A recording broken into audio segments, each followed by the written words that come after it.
Good morning students. Last class में हमने देखा था vector form of Coulomb's law. Vector form of Coulomb's law क्या बोलता है भाई?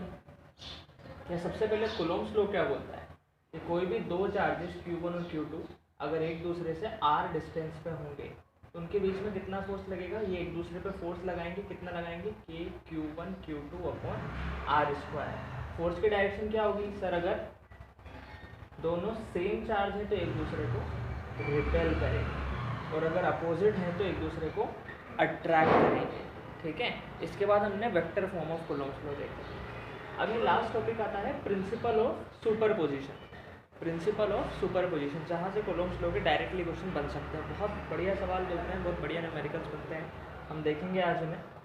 अच्छा, तो प्रिंसिपल ऑफ सुपरपोजिशन क्या बोलता है ये समझने के लिए एक क्वेश्चन करना बहुत ज़रूरी है।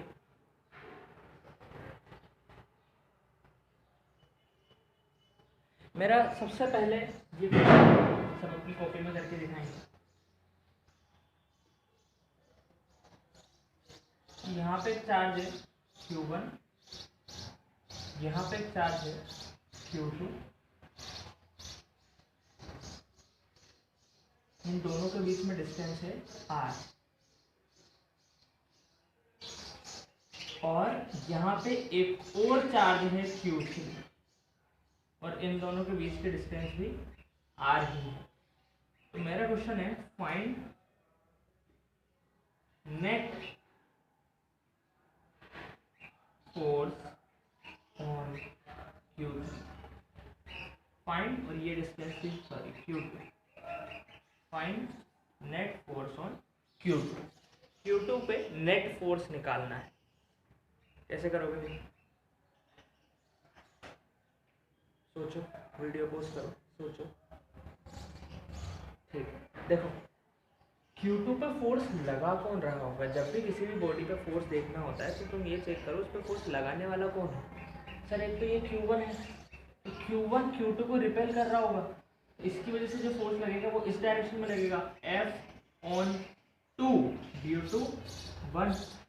ऐसे ही एक ही Q3 है सर, ये भी तो फोर्स लगा रहा होगा, ये फोर्स लगा रहा होगा, तो ये किस डायरेक्शन में लगा रहा होगा? सर ये भी पॉजिटिव मान लिया क्योंकि हमें साइन नहीं दिया है, ऐसे टाइम हम पॉजिटिव ही कंसिडर करते हैं। और ये भी पॉजिटिव, तो ये भी इसको रिपेल करेगा। हमेशा जिसको फोर्स निकाल रहे हैं उसको वेक्टर की टेल रहेगी। फोर्स ऑन 2 ड्यू टू 3, यानी कि Q2 पे ये दो फोर्स लग रहे हैं, ये दो फोर्स लग रहे हैं। अच्छा, नेट फोर्स निकालो। क्या निकालो? Net force.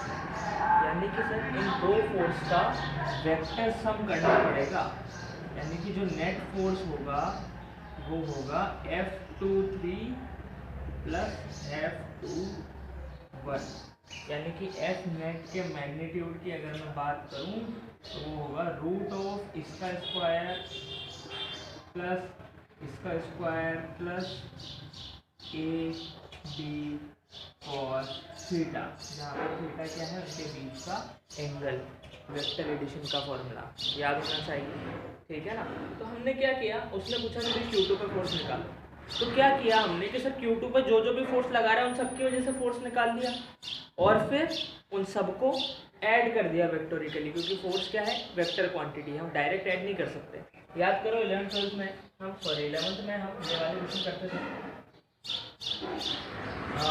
ये m मास का है, इस पे इस डायरेक्शन में फोर्स लग रहा है और इस पे mg भी नीचे लग रहा होता था, तो तुम ऐसे थोड़ा ना करते थे कि नेट फोर्स निकालने के लिए F प्लस mg, हम पहले F के कंपोनेंट करते थे, तो जो सेम डायरेक्शन में आते थे उन्हें सेम डायरेक्शन में लेते थे।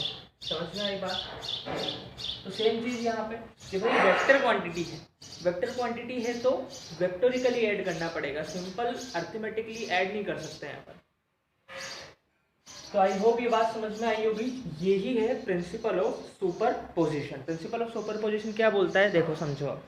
प्रिंसिपल ऑफ सुपरपोजिशन ये बोलता है कि भाई कूलॉम्स लॉ ने बोला दो चार्जेस के लिए, प्रिंसिपल ऑफ सुपरपोजिशन ने बोला कि कोई बात नहीं, दो से ज़्यादा चार्ज भी हुए तो कोई दिक्कत नहीं है, बिल्कुल भी दिक्कत नहीं है। दो से ज़्यादा चार्ज हुए Q1 Q2 Q3 Q4 Q5, इनकी वजह से सपोज करोगे तुम्हें किस पे फोर्स निकालना है? Q1 पे निकालना है। तो भाई हमें निकालना है F/1 नेट। Q1 पे नेट फोर्स निकालना है, तो Q1 पे फोर्स लगाएगा कौन सा? Q2 लगाएगा। तो force on 1 due to 2 plus Q4 भी लगाएगा, तो फोर्स ऑन 1 ड्यू टू पहले 3 ले लेते हैं, ड्यू टू 3, फिर फोर्स ऑन 1 ड्यू टू 4, फिर फोर्स ऑन 1 ड्यू टू 5। यानी कि सर किसी भी चार्ज पे इन सिस्टम ऑफ चार्ज, ये क्या है? सिस्टम ऑफ चार्ज हो गया। अब दो चार्ज नहीं रहे, तो क्या लिखेंगे? In a system of charge net force on any charge, किसी भी चार्ज पे जो नेट फोर्स निकालेंगे इज द, वो किसके बराबर होगा? Vector sum of force on it by individual charges. Individual मतलब अलग अलग, यानी कि किसी भी चार्ज पे अगर हमें नेट फोर्स निकालना है तो सबकी वजह से फोर्स निकाल लो और उन सबका सब इंडिविजुअल चार्जेस की वजह से फोर्स निकाल लो और उन सबका वेक्टर सम कर दो। तो आई होप ये बात समझ में आई होगी, ठीक है ना? In a system of charges, system of charges यानी कि जब दो से ज़्यादा चार्जेस हों तो किसी भी चार्ज पे नेट फोर्स कैसे निकालेंगे? सर दो चार्ज की वजह से निकालिए, एक्स की वजह से निकालिए, इसकी वजह से निकालिए, सब की वजह से निकाल लो और फिर उनका वेक्टर सम। अब सवाल आता है कि सर इसकी वजह से कैसे निकालें? दो के लिए तो अपन को फॉर्मूला पता है, कूलॉम्स लॉ। भाई Q2 की वजह से Q1 पे निकालोगे तो K Q1 Q2 अपन R स्क्वायर, Q3 की वजह से निकालोगे तो K Q1 Q3 अपन R स्क्वायर। इनकी वजह से तो हमें पता है वैल्यू। तो आई होप ये समझ में आया होगा, इसे नोट कर लो, ठीक है? वीडियो पॉज करो, नोट कर लो। फिर एक क्वेश्चन मैं बताता हूँ, उसके बाद तुम करना।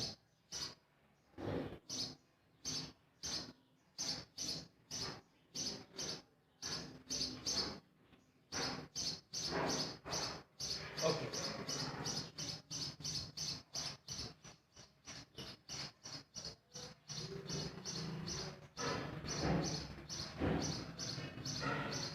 हाँ क्वेश्चन है कि एक इक्विलेटरल ट्राइंगल, एक इक्विलेटरल ट्राइंगल है जिसकी ये साइड है ए, ये साइड है ए और ये साइड भी है ए, ठीक है?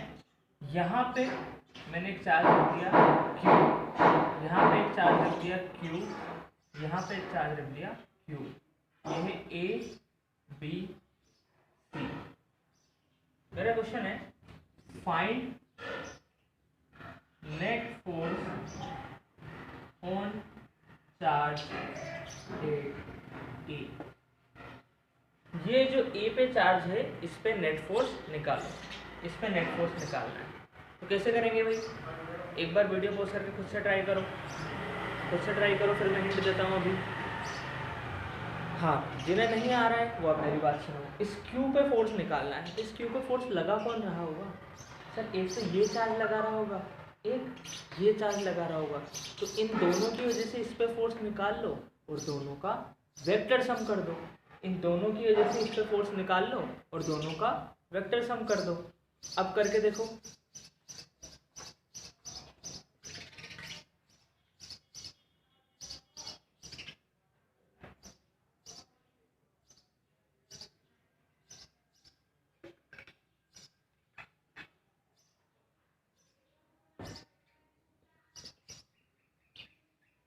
ओके देखो, ए पे फोर्स निकालना है तो ए पे फोर्स लगा कौन रहा होगा? सर एक तो सी लगा रहा होगा, तो force on A due to C किसके बराबर होगा? के Q1 Q2 अपॉन इनके बीच के डिस्टेंस का स्क्वायर, ठीक है ना?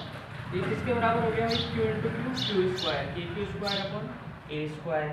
Force on A due to b, force on A due to b, ये किसके इक्वल होगा? अब बी की वजह से फोर्स निकाल रहे हैं ए पे, एक तो मैंने सी की वजह से निकाल लिया, एक बी की वजह से निकालूंगा, तो के Q1 Q2 अपॉन ए स्क्वायर, यानी कि ये भी कितना आ गया? के क्यू स्क्वायर अपॉन ए स्क्वायर।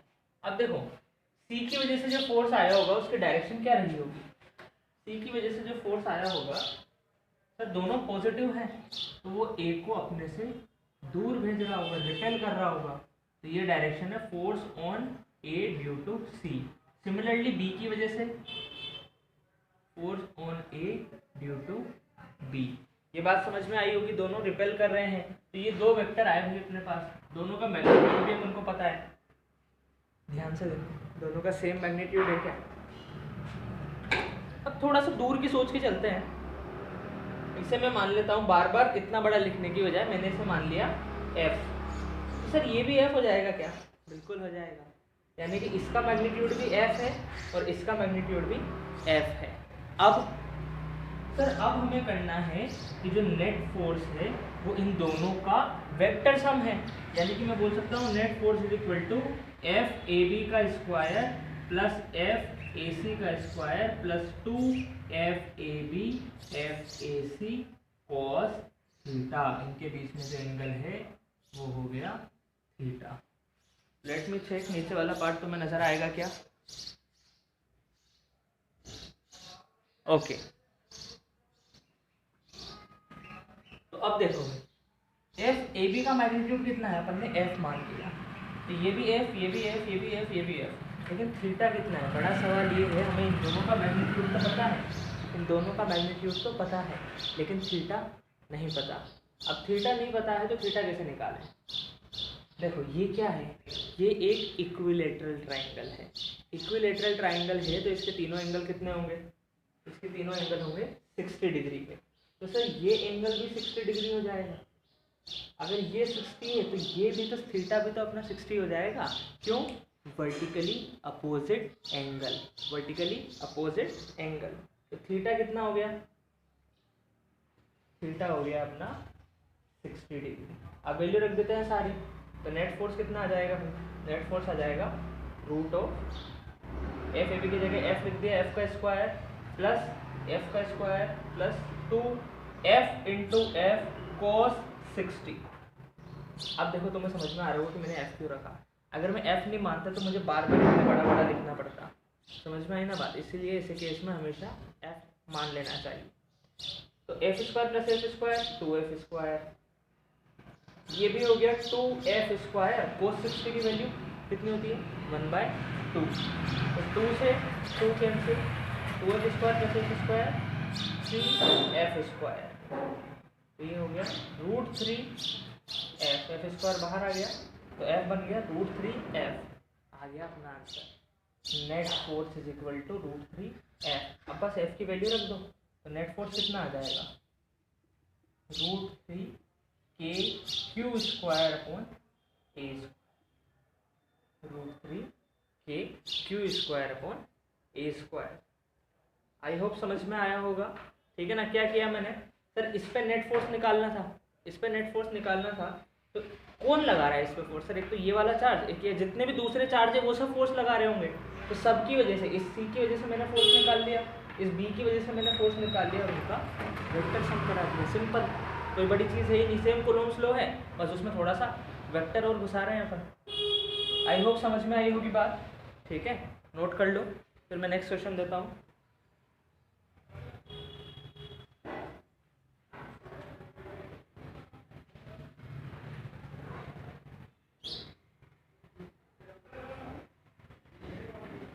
चलो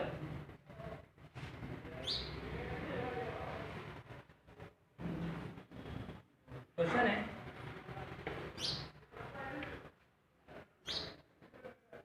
इस बार भी इक्विलेटरल ट्राइंगल है। यहाँ पे चार्ज है Q, यहाँ पे है -Q और यहाँ पे है Q। तो ये है A और यहाँ पे भी है -Q। ये है B, ये है C, ठीक है? Same question, find net force on charge at A, करके बताओ। देखो मैंने तुम्हें बताया था, एक चीज़ का ध्यान रखना कि जब हम कूलम्ब्स लॉ का फॉर्मूला लगाते हैं कि Q1 Q2 अपन r², वहाँ Q1 Q2 को साइन के साथ मत रखना, हमेशा उनका मैग्नीट्यूड ही रखना है, साइन नहीं रखना है, वरना गलतियाँ हो जाती है, कन्फ्यूजन हो जाता है। साइन कभी नहीं रखना है, is that clear?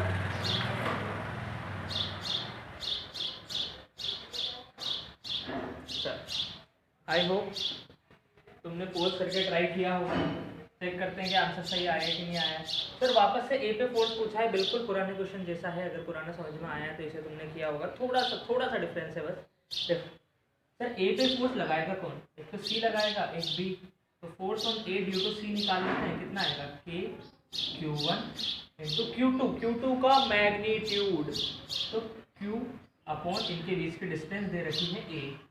Equilateral triangle है तो तीनों है ए, तो ए का स्क्वायर, ठीक है ना।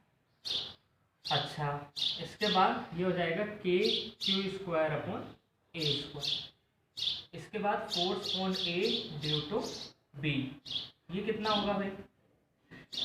सर के Q1 इंटू Q2 का मैग्नीट्यूड अपॉन ए स्क्वायर, के क्यू स्क्वायर अपॉन ए स्क्वायर। दोनों सेम आ गए, तो इसे मैंने एफ मान लिया, तो ये भी क्या हो जाएगा? एफ हो जाएगा।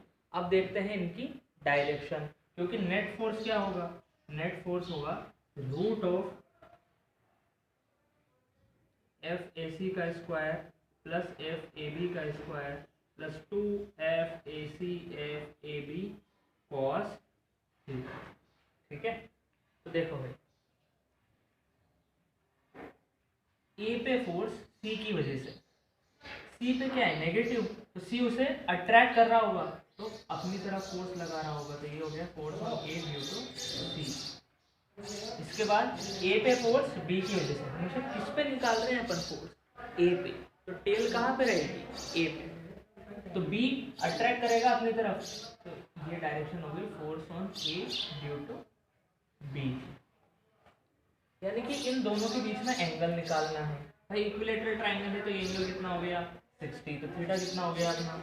60 डिग्री हो गया। बस रख देते हैं वैल्यू। तो f net is equal to root of f square plus 2 f square cos 60। Same calculation, क्या आंसर आ जाएगा? √3 एफ। अब √3 की वैल्यू रख देते हैं, तो √3 के Q square upon A square. I hope बात समझ में आई होगी, नोट कर लो।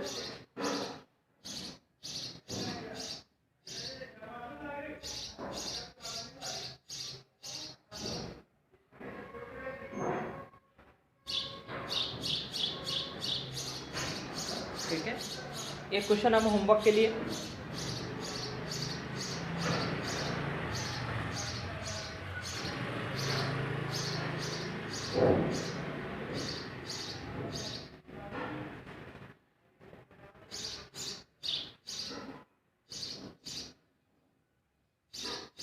वापस से equilateral triangle a b c, इस पे चार्ज है Q, इस पे है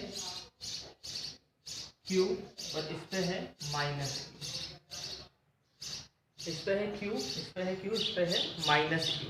तो find net force on charge at A। एक छोटी सी ट्रिक रहेगी, ठीक है।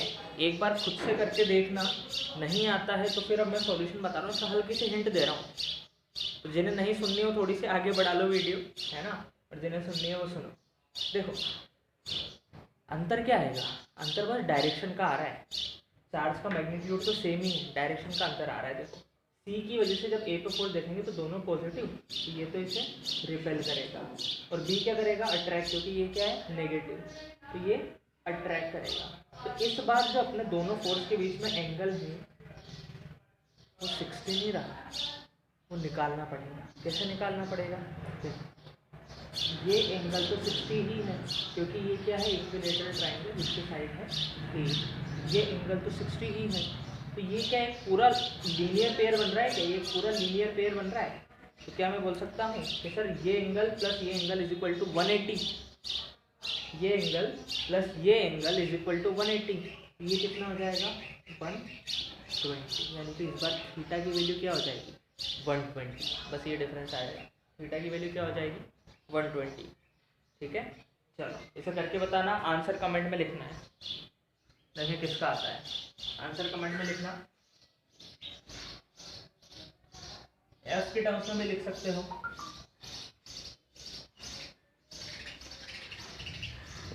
चलो एक क्वेश्चन और करते हैं हम।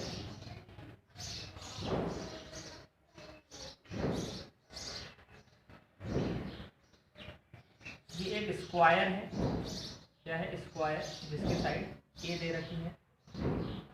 यहाँ पे प्लस क्यू चार्ज है, यहाँ पे भी प्लस क्यू चार्ज है, यहाँ पे भी प्लस क्यू चार्ज है, और यहाँ पे भी प्लस क्यू चार्ज। ये है ए बी सी डी। तो मैं निकालना है find net force on A, find net force on A, find net force on A करेंगे।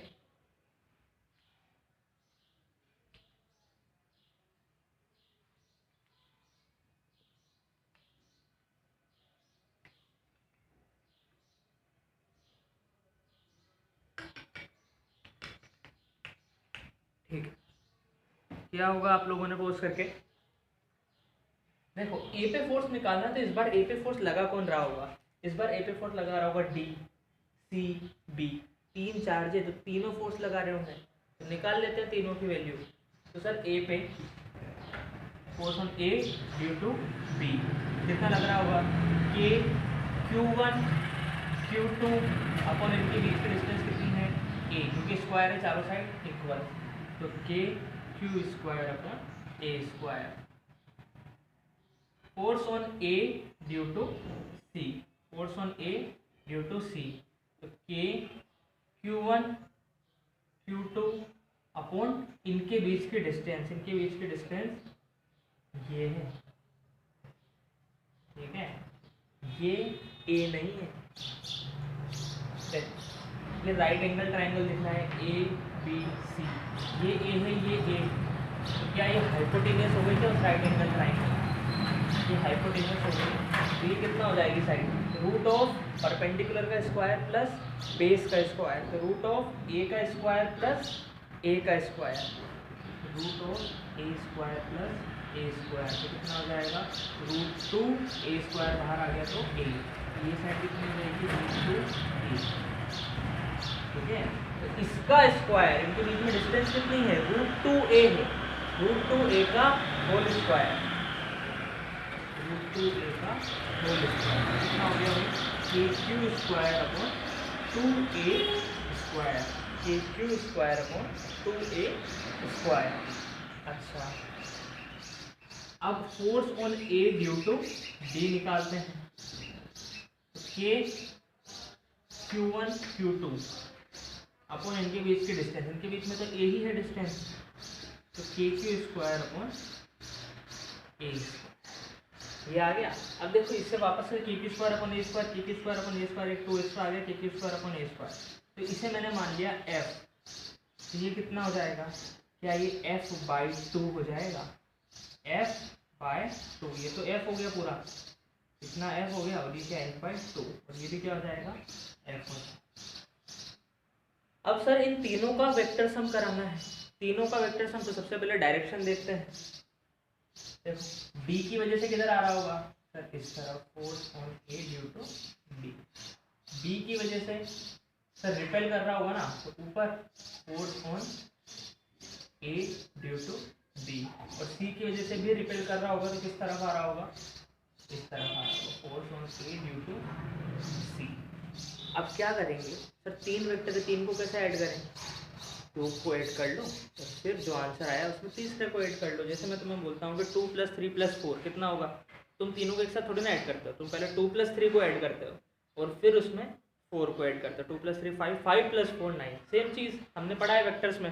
देखो अब सर किन दो को ऐड करें, थोड़ा सा दिमाग लगाओ, FAB और FAD को ऐड करेंगे, क्यों, क्योंकि जो रिजल्टेंट आएगा वो इसके अलोंग ही आ जाएगा, तो दिक्कत नहीं आएगी। क्यों सर रिजल्टेंट क्यों आ जाएगा, क्योंकि FAB का मैग्नीट्यूड देखो F, और FAD का भी देखो F, दोनों इक्वल हैं, तो रिजल्टेंट हमेशा बाइसेक्ट करता है एंगल को, बीच में से निकलेगा, ये जो अपना रिजल्टेंट आएगा और FAC सेम डायरेक्शन में आ जाएंगे। तो भाई सबसे पहले अपन निकालते हैं FNet1, FNet1 मतलब वो इक्वल होगा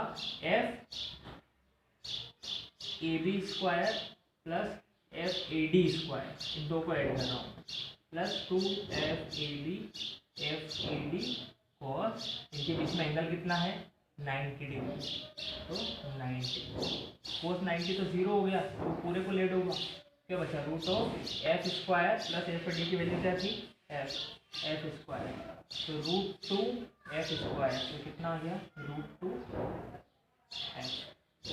2 एफ आ गया। यानी कि जो अपना रिजल्टेंट आया इन दो को मिला के जो रिजल्टेंट आया वो कितना आया रूट 2 एफ। और इसकी डायरेक्शन क्या है, इसकी डायरेक्शन है एफ ए सी के अलावा, क्योंकि ये दोनों का मैग्नीट्यूड सेम था, तो ये एंगल था 45 डिग्री, तो जो रिजल्टेंट आएगा वो भी जस्ट बीच में से जाएगा, तो 90 के बीच में से कितना जाएगा 45 डिग्री, ठीक है ना। तो ये आ गया अपना एफ नेट 1। अब एफ नेट 1 भी इस तरफ है और अपना एफ ए सी भी इस तरफ है, तो दोनों सेम डायरेक्शन में है, तो जब इन दोनों को ऐड करेंगे तो डायरेक्ट जुड़ जाएंगे क्या। जब थीटा दो वेक्टर के बीच में 0 हो जाता है तो हमें वेक्टर एडिशन करने की ज़रूरत ही नहीं पड़ती है, दोनों डायरेक्टली ऐड हो जाएंगे। सर जो नेट फोर्स आएगा वो आएगा F net 1 plus F A C, क्योंकि दोनों सेम डायरेक्शन में है, थीटा क्या है 0, तो डायरेक्ट ऐड हो जाएंगे। जैसे हम लास्ट क्लास में करते थे कि इस पर एक फोर्स लग रहा है 5 न्यूटन, दूसरा भी इधर 3 न्यूटन, तो कितना लगेगा 8 न्यूटन, क्योंकि दोनों की डायरेक्शन सेम है। अब देखो एफ नेट 1 की वैल्यू कितनी है रूट 2 एफ ए सी की वैल्यू कितनी है एफ बाय 2, एफ मैंने कॉमन ले लिया, तो रूट 2 प्लस 1/2। अब इसे सॉल्व नहीं करना है, इसे यहीं पे छोड़ना है, इसे सॉल्व नहीं करने जाना है, अब बस f की वैल्यू रख देंगे, तो f नेट कितना आ जाएगा सर, f की वैल्यू k3/a² रूट 2 प्लस 1/2। जब भी रूट में आ जाता है फिजिक्स में कभी सॉल्व नहीं करना है, उसे खोलना ही नहीं है, वैसा का वैसे ही रहने दो। समझ में आई बात। क्या किया हमने सर, तीनों चार्ज की वजह से फोर्स निकाला इस पे, तीनों चार्ज की वजह से फोर्स निकाला इस पे, और फिर दो को ऐड करा और फिर उसमें तीसरे को ऐड कर दिया। दो कौन से वाले ऐड करे, जो परपेंडिकुलर वाले थे, क्योंकि रिजल्टेंट इस डायरेक्शन में दे देंगे। समझ में आई होगी बात, ठीक है, नोट कर लो।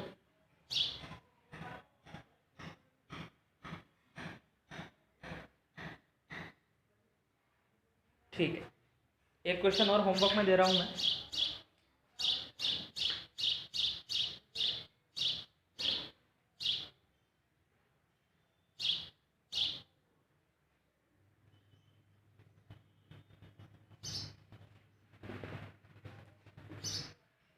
लास्ट क्वेश्चन होमवर्क में,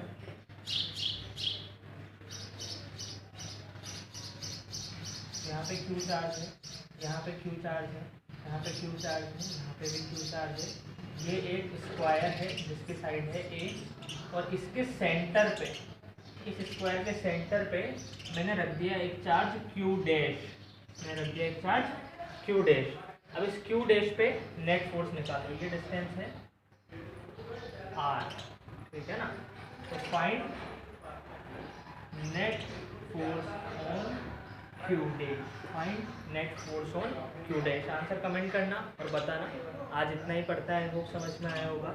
जो क्वेश्चंस आज किए हैं उनकी दोबारा प्रैक्टिस करो, देखें तुमसे वो हो रहे हैं कि नहीं हो रहे हैं, ठीक है। It's very important. चलो बाय।